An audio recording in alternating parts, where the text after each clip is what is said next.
lepas kau turun tu aku ambil sebatang. Aku ambil sendiri. Tiba-tiba ada orang datang hulur daripada belakang. Abang welding dekat area crane tu lah. Ya, pedestal crane tu. Jadi masa saya turun tu, saya cakap dengan dia, jadi dia kena ambil sendiri. Baik. Tiba-tiba dia ada orang yang hulur elektrik tu. Okey. Padahal saya tak ada ni. Ada orang hulur. Itulah yang paling saya tak boleh lupa. Itulah pengalaman saya. Dia dah masuk misal ke belum? Ataupun dia dah ambil boset ke belum? Aku nak tahu siapa dia yang bagi dia CJ boset. Saya pun tak tahu.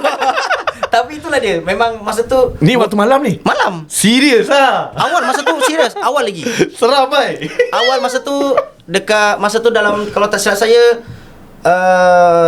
dalam pukul 9 lebih, pukul 10. Masa tu abang dengan dia dua orang je. Ya, yang bawa masa tu cuma dua orang je yang welding dekat Saya area tahu pedestrian crane. sebab bila korang nak naik tempat tinggi, korang kena buat permit. Nama korang memang kena ada tulis. Ya. Kalau dua orang kerja, dua orang je. kerja, betul. Masa abang turun isap ogok, Dia dekat atas. ada member tengah ulur. Saya tengah cakap kat bawah ni. Dia cakap mu gi. dia cakap lah kan. Tiba-tiba lepas kau turun tu aku ambil sebatang. Aku ambil sendiri. Tiba-tiba ada orang datang hulur daripada belakang. Okey. Elektro. Dia pun tak perasan. Dia pun tak perasan. Aku ingatkan kau dah ambil. Aku ingatkan kau dah naik. Aku tolak belakang tak ada.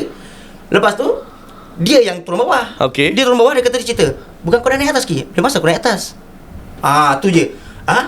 Okey lah, kita kemas balik lah. Bang, dia itu jam juga saya balik. Dia bekas welder bang.